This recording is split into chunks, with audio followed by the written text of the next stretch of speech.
उनका ये मानना है कि जितने सैनिक भारत ने खोए उससे ज्यादा चाइना ने खोए। जिस तरह से ये अग्निवीरों को इंटीग्रेट किया जाएगा यूनिट में और उनको सक्षम किया जाएगा, तो गृह मंत्रालय के अंडर जो सेंट्रल रिजर्व पुलिस फोर्स होते हैं उसमें 10% का रिजर्वेशन ये अग्निवीरों के लिए रखा जाएगा।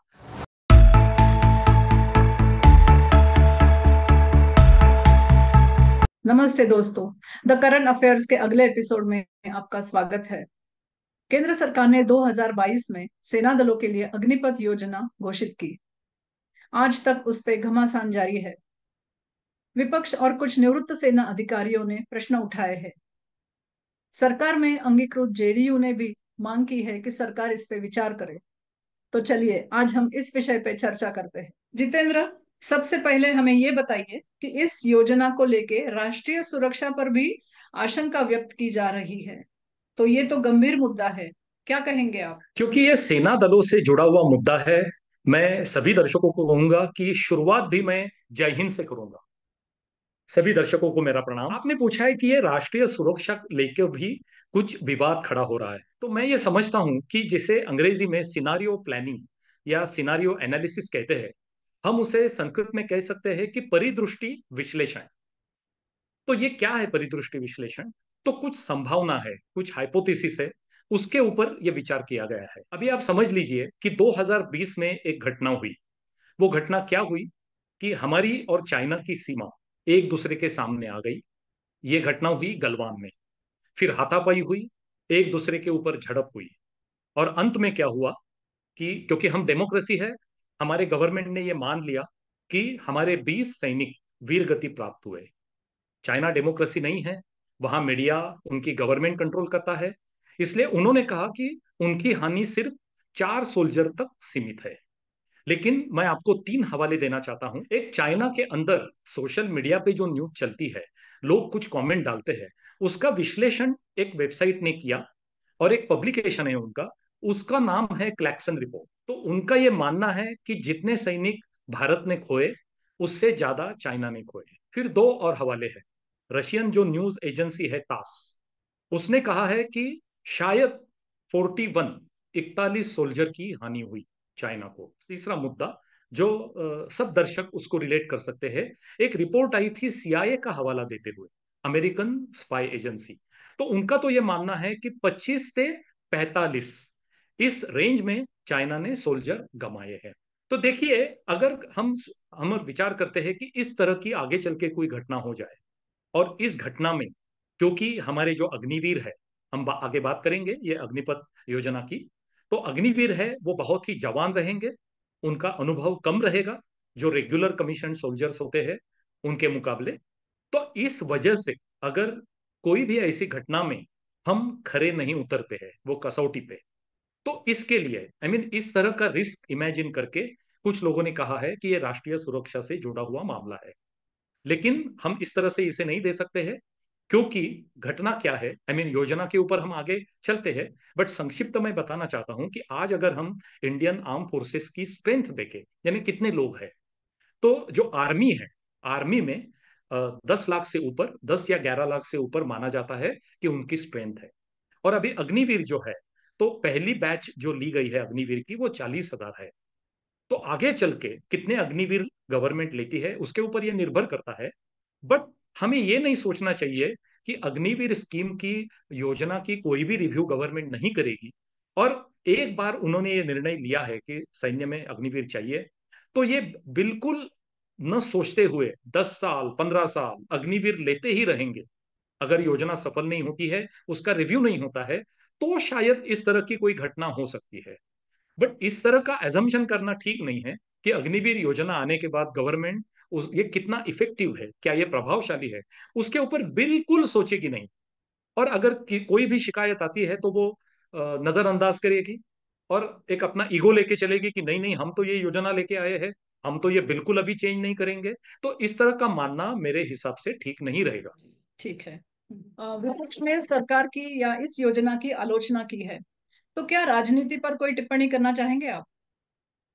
जी, राजनीति में यह स्वाभाविक होता है, चाहे एक गवर्नमेंट भाजपा की हो या कांग्रेस की हो या किसी और पक्ष की हो। जो जो निर्णय सरकार लेती है, तो अगर उसमें कुछ कमियां हैं और उनको कुछ उसमें लगता है कि ये राष्ट्रहित में नहीं है, या उसमें कुछ ऐसे मुद्दे छेड़े जा सकते हैं कि जिसमें लोगों को ये बताया जाए कि सरकार शायद ठीक विचार नहीं कर रही है। तो इस तरह के कोई मुद्दे उठाना ये तो एक नॉर्मल चीज है। तो हमें ये नहीं कहना चाहिए कि ये क्यों कह रहे हैं। लेकिन अगर कोई मुद्दे उठाते हैं तो ये वेलकम है, उनको जरूर उठाने चाहिए। लेकिन उतना ही ख्याल रहे कि किसी भी तरह का झूठ न फैला जाए। जो सचमुच कोई रिस्क लग रहा है, कोई मुद्दा है, उसे जरूर उठाइए, लेकिन झूठ न फैलाइए। इतना ही ये कहना मैं उचित समझूंगा। वैसे हमें जाना नहीं है कि कौन सा दल क्या कह रहा है, बट एक मैं घटना जरूर बताना चाहता हूं कि हाल ही में कुछ एक दुखद घटना हुई। तो उसके लिए कुछ लोगों ने कहा कि अगर अग्निवीर वीर गति प्राप्त करता है तो उसे शहीद का दर्जा नहीं दिया जाएगा। तो ये ठीक नहीं है, क्योंकि उसके बाद कुछ क्लैरिफिकेशन आई है। और वो क्लैरिफिकेशन ये है कि हमारी जो आर्मी है या मिलिट्री फोर्सेस है, उसमें इस तरह का कोई भी दर्जा नहीं है। अगर कोई सोल्जर वीर गति प्राप्त करता है तो सिर्फ इतना कहा जाता है कि ही और she is killed in action. तो इस तरह का दर्जा है ही नहीं। तो इस तरह का कोई गलत प्रचार करना नहीं चाहिए किसी को भी, ये मैं मानता हूँ। ठीक है। ये भी कहा जा रहा है कि उत्तर प्रदेश और राजस्थान में भाजपा को चुनाव में जो नुकसान हुआ है, तो उसमें ये भी संभव है कि इस योजना से हुआ है। तो आप क्या कहना चाहेंगे? देखिए, ऐसा माना जाता है कि उत्तर प्रदेश, राजस्थान, हरियाणा, हिमाचल प्रदेश, उत्तराखंड, ये जो राज्य है, इन राज्यों में ये बहुत जो नौजवान हैं उनमें ये रुचि है कि वो सेना दल ज्वाइन करें। अगर आप देख लीजिए कि ये सब राज्यों में क्या हुआ चुनाव में, तो कुछ राज्यों में जरूर भाजपा को नुकसान हुआ है। लेकिन ऐसे भी राज्य है जैसे मध्य प्रदेश है, उत्तराखंड है और हिमाचल प्रदेश है, वहां से भी लोग रुचि रखते हैं, नौजवान रुचि रखते हैं सेना दल ज्वाइन करने में। तो वहां तो कोई नुकसान नहीं हुआ। तो हो सकता है, मैं तो ये कंप्लीटली डिसमिस नहीं कर रहा हूं कि कुछ नहीं हुआ है, लेकिन मैं नहीं मानता हूं कि ये बहुत बड़ा कोई मुद्दा है। उसका थोड़ा बहुत कुछ कंट्रीब्यूशन इसमें हो सकता है, बट और भी बहुत कारण है, ऐसा हम कह सकते हैं। ठीक है। तो चलिए अब चलते हैं इस योजना की ओर। तो मुख्य उद्देश्य क्या है इस योजना का? ऐसा कहा जाता है कि जो कारगिल की घटना हुई, हमारी सेना को आमना सामना करना पड़ा दुश्मन के साथ। तो उसके बाद उसके ऊपर गहन चिंतन हुआ, एक इंक्वायरी कमेटी उस पे आई, और इंक्वायरी कमेटी में बहुत से मुद्दे सामने आए, बहुत से रिकमेंडेशन आए। लेकिन उसमें एक मुद्दा ये भी था कि विशेषतः पहाड़ी इलाकों में जब इस तरह की कोई घटना होने की संभावना है, तो हमारे जो सोल्जर्स है, जो सैनिक है, जितनी उनकी एवरेज आयु कम हो, उतना वहां फास्ट एक्शन लेना ज्यादा संभव रहेगा। तो ये एक उद्देश्य था कि हमारी सेना का जो एवरेज एज है, कुछ लोग कहते हैं 35 है, कुछ लोग कहते हैं 34 है, लेकिन जो भी है वो 5 या 6 साल से और कम अगर होता है, जो फाइटिंग फोर्स है, वो जो आमने सामने लोग हैं, तो वो ज्यादा बेहतर रहेगा। इस तरह का एक निष्कर्ष आया था। तो ये भी एक मुद्दा है कि किस तरह से सेना में जवान लोग ज्यादा हो, उनकी एवरेज आयु कम हो। यानी कि एक यूनिट है, इसमें कोई सीनियर है वो 40 साल का हो सकता है, उसके नीचे दो और कोई सुपरवाइजरी लोग हैं, वो शायद 32 या 35 के हो सकते हैं। और अगर 5 या 6 नौजवान ऐसे हो कि जिनकी उम्र 20 है, 22 है, 24 है या 26 है, तो ये जो एवरेज हो जाएगा इस यूनिट का, तो वो 32 से कम हो जाएगा, शायद वो 25 हो जाएगा, 26 हो जाएगा। तो ये सैन्य के लिए बेहतर होगा, ऐसा एक निष्कर्ष था। ये एक मुद्दा है। दूसरा मुद्दा यह है कि जो सेना के लिए खर्च करती है गवर्नमेंट, तो अभी सब लोग जानते हैं कि दिन ब दिन टेक्नोलॉजी ज्यादा इस्तेमाल हो रही है। तो अगर हमारा कोई सीरियस युद्ध हो जाता है, तो बहुत से सैनिक एक दूसरे के सामने आए और फायरिंग हो गई, ये संभावना को हमें अभी कम इंपॉर्टेंस देना पड़ेगा। यानी इंसर्जेंसी या छोटी मोटी जो लड़ाई होगी, तो ये नहीं मैं कह रहा हूं कि सेना एकदम छोटी होनी चाहिए, नंबर ऑफ पीपल। लेकिन जो बड़ा धोखा है और जो ज्यादा हानिकारक है, तो यह है कि अगर हम टेक्नोलॉजी में पीछे हो जाए रेस में। तो इसके लिए मिसाइल जो है, आधुनिक फायरिंग की जो अलग अलग तरह के इक्विपमेंट आए हैं, और अगर हमारा जो एयरफोर्स है उसकी जो फायरिंग कैपेबिलिटी है, मिसाइल कैपेबिलिटी है लॉन्च करने की, नेवी जो हमारी है उसकी जो कैपेबिलिटी है, तो ये सब देखा जाए तो उसमें भारी निवेश करना पड़ता है इक्विपमेंट में। तो इक्विपमेंट में निवेश ज्यादा करने की क्षमता सैन्य रखे। और वो जो पर्सोनेल है, तो उनकी सैलरी एज वेल एज उनका पेंशन, क्योंकि जो कमीशन ऑफिसर होते हैं, अगर कमीशन जो सैनिक होते हैं, तो 15 साल वो कम से कम काम करते हैं, उसके बाद वो पात्र हो जाते हैं कि उनको पेंशन मिले। तो ये जो सब खर्चा होता है personal pay, salary as well as pension, तो ये इतना बड़ा नहीं होना चाहिए कि उसके वजह से हम इक्विपमेंट पे कम खर्चा कर पाए। तो गवर्नमेंट के ये दो ऑब्जेक्टिव्स है इस योजना को लागू करने के लिए। तो ठीक है। तो इस योजना के मुख्य बिंदु क्या है? योजना के बिंदु ये है कि जब अग्निवीर यानी अग्निपथ जो योजना है, इसमें जो सेना दलों को ज्वाइन होंगे उनको अग्निवीर कहा जाएगा। तो ये जो अग्निवीर है, उनकी आयु जो है वो ज्वाइनिंग टाइम पे 17.5 से लेकर 21 होनी चाहिए। वो ज्वाइन करने के बाद उनको 6 महीने का ट्रेनिंग दिया जाएगा, और ट्रेनिंग का पीरियड मिला के ये 4 साल के लिए सेना दलों में काम करेंगे। जब ये सेना दलों में काम करेंगे तो ऑन द जॉब भी ट्रेनिंग मिलेगी, लेकिन पहले एक डेडिकेटेड 6 महीने की ट्रेनिंग दी जाएगी। फिर पहले साल में उनको 30,000, सेकंड साल में 33,000, थर्ड ईयर में 36,500, और फोर्थ ईयर में 40,000, 40,000। तो इस तरह का वेतन उन्हें दिया जाएगा। इस वेतन में 30% गवर्नमेंट एक अलग फंड में जमा करेगी, यानी उनके हाथ में 70% वेतन आएगा। बाकी का 30% है वो गवर्नमेंट के पास रहेगा। तो जितना गवर्नमेंट पे पास रहेगा ये जो 30%, उतनी ही मात्रा में गवर्नमेंट और उसमें निवेश करेगी। तो वो 30% और गवर्नमेंट का 30%, उस पर थोड़ा फूट इंटरेस्ट भी मिल जाएगा। और वो सब मिला के 4 साल के बाद होगा क्या, 4 साल के बाद उसमें से जो 75% लोग हैं उनको कहा जाएगा कि वो कोई और जॉब या सिविल लाइफ में जा सकते हैं। और 25% जो है वो इसके पात्र रहेंगे कि वो रेगुलर कमीशन के लिए सैन्य दलों के लिए एप्लीकेशन दे सकते हैं।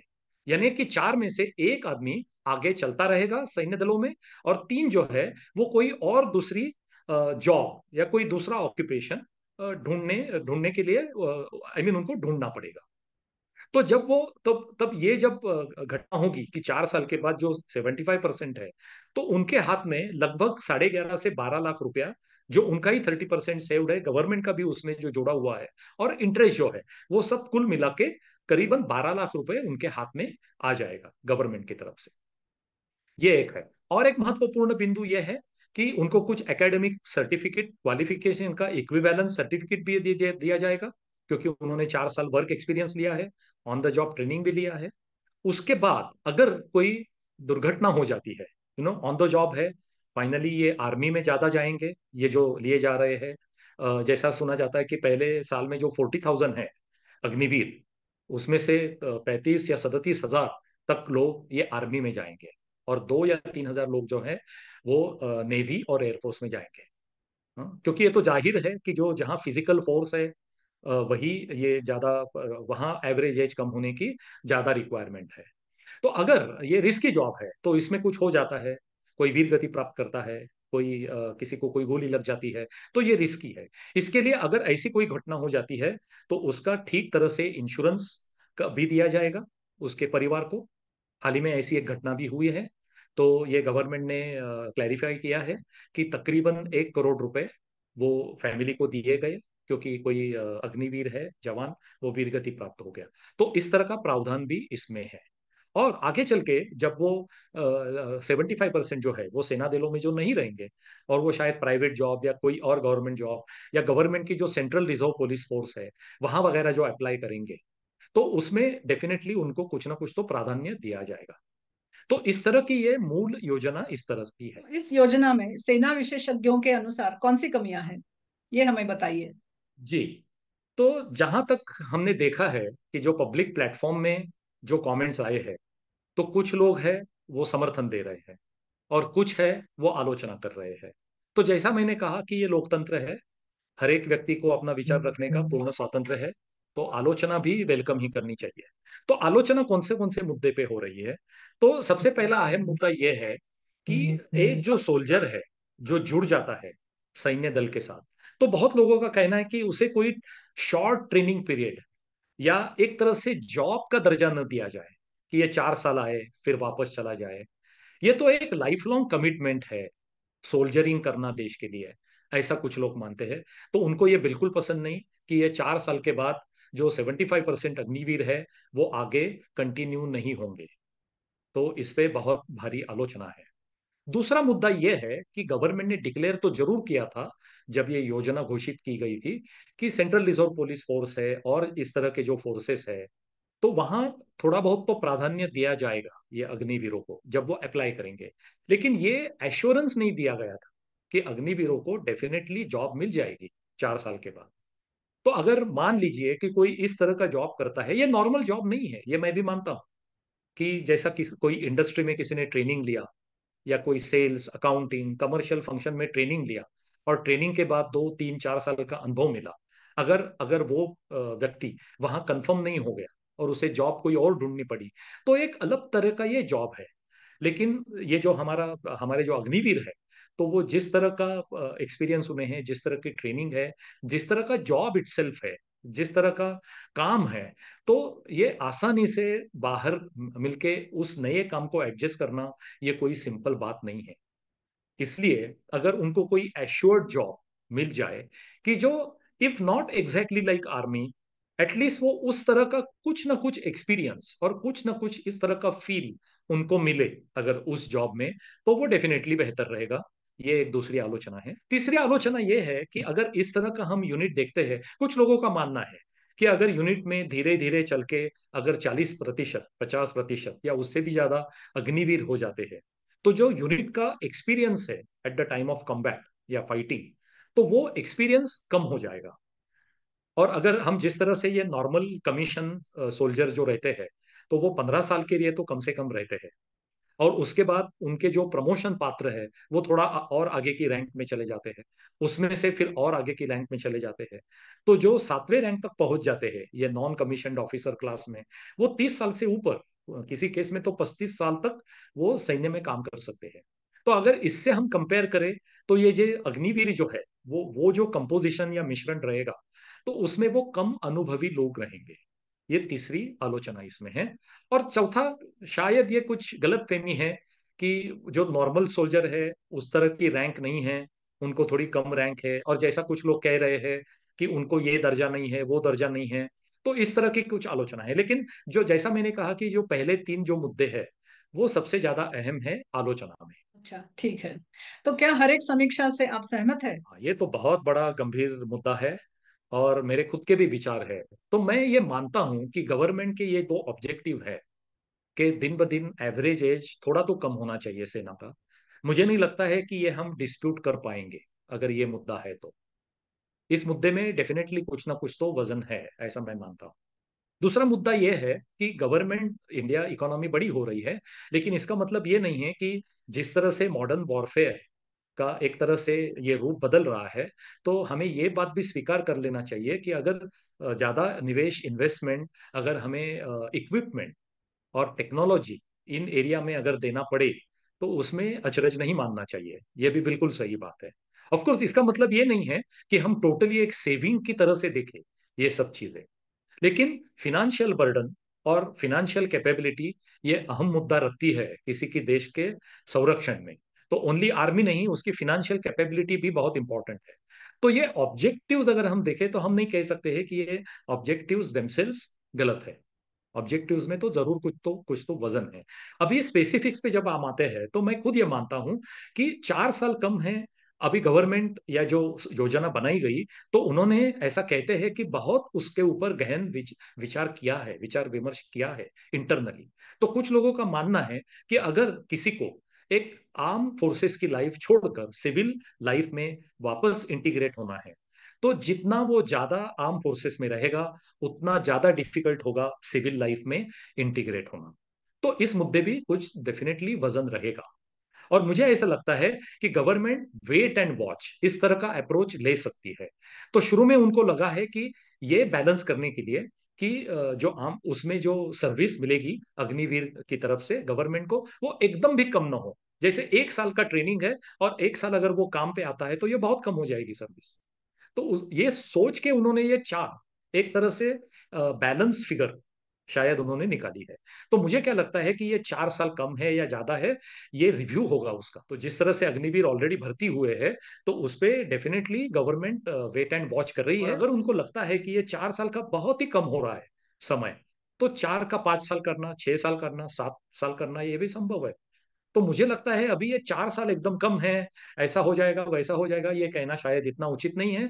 वेट एंड वॉच जरूर करना चाहिए, और जरूर ये प्रस्ताव देना चाहिए गवर्नमेंट को कि अगर आप ये स्टडी करने के बाद 2 साल के बाद आपको ऐसा अगर लगता है कि ये 4 साल एकदम ही कम हो जाएगा, तो क्या 4 साल को 6 साल किया जा सकता है? इस तरह पे विचार उसे बिल्कुल किया जा सकता है। ये एक है। दूसरा एक है कि कुछ लोगों का जो मानना है कि जो आदमी डेडिकेटेड फॉर आर्म फोर्सेस, इस तरह की अगर ये जॉब नहीं है, और उस बंदे को ये मालूम है कि मैं 2 साल 3 साल 4 साल काम करूंगा और उसके बाद मेरा यहाँ कोई भविष्य नहीं है, मुझे कहीं और जाना है, तो इस तरह का जो सोल्जर है क्या वो उसी तरह से फाइट करेगा जैसे दूसरा जो सोल्जर है, वो dedicated to the arm forces for life, इस तरह की कमीशन जो उसको मिली है? तो ये भी एक गंभीर मुद्दा है। हम इसको लाइटली डिसमिस नहीं करते हैं कि ऐसा बिल्कुल नहीं होगा। 4 साल का भी, हाँ, वो भी एकदम इस तरह से फाइट करेगा कि मुझे कुछ प्रूव करना है। ये भी मैं तो मानता हूं कि थोड़ा वेट एंड वॉच इस पे भी करना चाहिए। क्योंकि एक तो है कि आर्म फोर्सेस की जो लाइफ है, तो ऐसा नहीं कि हर एक साल कहीं ना कहीं कोई जोखिम हो जाएगी, कहीं युद्ध हो जाएगा, तो ऐसी भी संभावना नहीं है। तो जैसे ये स्कीम मैच्योर हो जाएगी, जो ट्रेनिंग कैपेबिलिटी है, जिस तरह से ये अग्निवीरों को इंटीग्रेट किया जाएगा यूनिट में और उनको सक्षम किया जाएगा, इसकी जो मेथडोलॉजी है वो भी दिन ब दिन रिफाइन होती जाएगी। तो उसके लिए ये मुद्दा जरूर गंभीर है। हम डायरेक्टली निष्कर्ष पे नहीं आ सकते हैं कि वो सोल्जर है वो कम इंटरेस्ट से लड़ेगा और जो बाकी के हैं वो बहुत ज्यादा इंटरेस्ट से लड़ेंगे। ऐसा नहीं है। जैसा हमने किसी भी टीम से भी देखा है कि कुछ सीनियर प्लेयर्स रहते हैं, कुछ जूनियर प्लेयर्स रहते हैं। जूनियर प्लेयर्स कभी कभी उनको मालूम होता है कि वो टीम में हमेशा शायद नहीं रहेंगे, 1 या 2 बार उनको टीम में चांस दिया जाता है, बट फिर भी एक तरह का वो एक टीम फीलिंग रहता है। तो अगर अग्निवीरों को इस तरह से रिस्पेक्ट के साथ उनके यूनिट में अगर इंटीग्रेट किया जा रहा है, और उनको भी मालूम है शायद उनमें से कोई आगे भी चलेगा, सैन्य में लगेगा, क्योंकि 25% तो जाने वाले हैं। तो मुझे लगता है कि दोनों तरफ के आर्गुमेंट्स में वजन है। इसलिए मैं तो कहूंगा कि ये वेट एंड वॉच और आगे चल के देखना चाहिए। गवर्नमेंट उसके ऊपर ठीक तरह से काम करती है तो इस तरह का किंतु जो मन में है, उसकी जो ग्रेविटी है वो भी कम हो जाएगी, ये मैं मानता हूँ। तो मुझे ऐसा लगता है कि जैसे ये जो 2-3 मुद्दे हैं, तो कुछ ना कुछ तो उसमें जरूर है, लेकिन गवर्नमेंट उस पर सोच के प्रैक्टिकल एक्सपीरियंस के साथ कुछ ना कुछ तो उसके ऊपर काम जरूर कर सकती है। इसलिए थोड़ा हमको वेट और वॉच करना चाहिए। कि देखिए हाँ। कि अगर हम सोचते हैं कि अग्निवीर योजना नहीं है और गवर्नमेंट एक जो नॉर्मल कमीशन रहता है, जो सोल्जर्स रिक्रूट होते हैं 15 साल के लिए ज्वाइन होते हैं, तो अगर हम देखते हैं कि अगर गवर्नमेंट इस तरह का रवैया रखता है अपना, तो उसमें भी क्या हो जाएगा, कुछ ना कुछ सोल्जर्स तो ऐसे रहेंगे ही कि जो पहले साल में है उनके एम्प्लॉयमेंट के, सेकंड साल में है, थर्ड साल में है, फोर्थ साल में है। तो ऐसा नहीं कि कमीशन 15 साल के लिए है, उसका मतलब हर एक सोल्जर जो फाइट कर रहा है और यूनिट में काम कर रहा है वो 10 साल के ऊपर है एक्सपीरियंस। कोई ना कोई सोल्जर्स ऐसे रहेंगे ही कि जो फर्स्ट ईयर में ही है, सेकंड ईयर में ही है। तो किसी भी समय पे यूनिट में कुछ ना कुछ तो लोग ऐसे रहेंगे कि जो अनुभव ले रहे हैं बाकी के सीनियर्स के साथ। तो इस तरह से देखा जाए तो हम डायरेक्टली डिसमिस नहीं कर सकते हैं कि ये सोल्जर्स थोड़ा कम उम्र के हो जाएंगे, कम एक्सपीरियंस हो जाएंगे। तो मुझे लगता है कि थोड़ा पॉजिटिवली इसको भी देखना पड़ेगा। जी ठीक है। जी जरूर। और एक बदलाव तो ऑलरेडी घोषित भी हो चुका। तो जब ये स्कीम आई, तब कोई भी ऐसा प्रावधान नहीं था कि जो सेंट्रल रिजर्व फोर्सेस है, सीआरपीएफ है या और भी है, तो अभी रिसेंटली अमित शाह जी जो है गृह मंत्री, तो उन्होंने अनाउंस किया है कि जो गृह मंत्रालय के अंडर जो सेंट्रल रिजर्व पुलिस फोर्स होते हैं, उसमें 10% का रिजर्वेशन ये अग्निवीरों के लिए रखा जाएगा। तो ये इनके लिए एक अच्छी एंगेजमेंट की अपॉर्चुनिटी है। तो मुझे लगता है कि अभी 4 साल है, अभी जो अग्निवीर आए हैं और 3 साल वो काम करेंगे, और फिर उसमें जो 75% है वो क्या और काम करेंगे, इस तरह का सोच विचार तो गवर्नमेंट कर रही है। तो जैसा ये गृह मंत्रालय ने अनाउंस कर दिया है 10% जो रिक्रूटमेंट है अग्निवीरों के लिए, उस तरह से मैं ये उम्मीद रखता हूं कि गवर्नमेंट और भी कोई प्रावधान जरूर लाएगी कि जिसके जो एम्प्लॉयमेंट अपॉर्चुनिटी है अग्निवीरों के लिए वो बढ़ जाएगी। ये पहली बात है एम्प्लॉयमेंट अपॉर्चुनिटी के लेके। दूसरा मुद्दा ये है कि अगर जैसा मैंने पहले भी कहा कि एक रिव्यू लेगी गवर्नमेंट ये योजना का, तो 2 साल के बाद या अभी भी लेगी, और उसको अगर लगता है कि कोई भी जो बिंदु है उसमें थोड़ा बहुत फर्क करना जरूरी है, तो गवर्नमेंट करेगी। तो मुझे लगता है कि थोड़ा वेट एंड वॉच 2 साल हमें और इंतजार करके देखना चाहिए कि आगे चल के गवर्नमेंट और क्या बदलाव कर सकती है इसमें। तो जितेंद्र, क्या सरकार कोई बदलाव लाने की संभावना है इस योजना में? ठीक है। इस योजना को लेके आपके कोई निजी विचार है, हमें बताइए। जी मेरे खुद के 2-3 सुझाव है। एक तो पहला ये है कि देखिए ये जो है आर्म फोर्सेस के जॉब है वो नॉर्मल जॉब जैसे नहीं है। जैसा मैंने कहा कि जोखिम है, रिस्क है, तो कोई आदमी देश के लिए समर्पण की भावना है, तो ये जो है तो एक नॉर्मल जॉब नहीं है। तो जब मैं देखता हूँ कि अगर आप गवर्नमेंट यानी आर्म फोर्सेस की जो साइट्स पे अगर उन्होंने जो जानकारी दी है, तो एक दो जगह इस तरह की बातें की गई है कि वेरी हैंडसम सैलरी वगैरह। तो मुझे लगता है इस तरह की बातें नहीं करनी चाहिए गवर्नमेंट को। तो गवर्नमेंट को सिंपली ये कहना चाहिए कि वेतन ये है, पहले साल में, चौथे साल में ये है। तो ऐसा एडजेक्टिव्स कोई लगा के उसको कोई भारी भक्कम मात्रा में अट्रैक्ट करने के लिए मैं नहीं समझता ये ठीक है। ये पहली बात है। दूसरी बात यह है कि अगर जब हम 30% जो सैलरी दे रही है गवर्नमेंट, जो गवर्नमेंट जो ये विथहोल्डिंग एक तरह से हम कह सकते हैं या डिडक्शन कह सकते हैं, डिडक्शन होता है उसमें भी जितना डिडक्शन वो जो अग्निवीर है उसका है उतना ही गवर्नमेंट कर रही है, और वो पैसा वापस आ रहा है। तो ये जो करीबन जैसा मैंने कहा 11 से 12 लाख जो वापस आ रहा है, उसमें से 50% ये जो अग्निवीर के सैलरी से ही कटा हुआ है। तो मैं ये मानता हूं कि ये साइकोलॉजी वेरी इंपॉर्टेंट है बताने के लिए कि ये जो उनका जो कंट्रीब्यूशन है वो जो गवर्नमेंट इन्वेस्ट करेगी, और थोड़ा फार इन्वेस्टमेंट यानी इंटरेस्ट इनकम उसमें जुड़ जाएगा, और जो वापस आएगा वो इस तरह से नहीं कहना चाहिए कि गवर्नमेंट कुछ वो स्पेशल दे रही है। तो जो 30% आपका ही डिडक्ट हुआ है वो इंटरेस्ट के साथ वापस आ रहा है। तो इसकी और ज्यादा ट्रांसपेरेंसी मेरे हिसाब से जरूरी है कि गवर्नमेंट एडिशनली क्या दे रही है वो अलग से बताना चाहिए, और आपका जो डिडक्ट होके आपको जो मिल रहा है वो अलग से बताना चाहिए। ये है। तीसरा मेरा सुझाव ये है कि ये साइकोलॉजी होती है कि अब 4 साल जब अग्निवीर काम करके अगर वो आगे कंटिन्यू नहीं कर पाता है और अगर सिविल लाइफ में इंटीग्रेट करना है, तो उम्र तो बहुत कम होगी। समझिए कोई 18 साल में आ गया, अब जब वो 4 साल के बाद वो 22 का रहेगा। कोई 21 में है, तो जब उसके 4 साल खत्म होंगे तो वो 25 का होगा। तो अगर पूरा निधि जो 12 लाख है वो अगर डायरेक्टली उसके हाथ में दिया जाए, तो क्या वो अच्छी तरह से वो सेव करके जब तक उसको दूसरी जॉब नहीं मिल जाती है उसमें वो पेंशन की तरह से विड्रॉ करके यूज कर सकता है या नहीं कर सकता है, उसके ऊपर भी थोड़ी बहुत बहस की एक तरह से बहस या विचार की गुंजाइश है। तो मेरा खुद का पर्सनल मानना यह है कि जो रकम उससे डिडक्ट की गई है और इंटरेस्ट के साथ वापस की जाए, तो ये शायद एक साल में डायरेक्ट दी जा सकती है वापस। कि कुछ ना कुछ अगर आदमी को थोड़ी भारी रकम हाथ में आ जाती है तो एक अच्छा फील होता है, तो फील गुड फैक्टर है।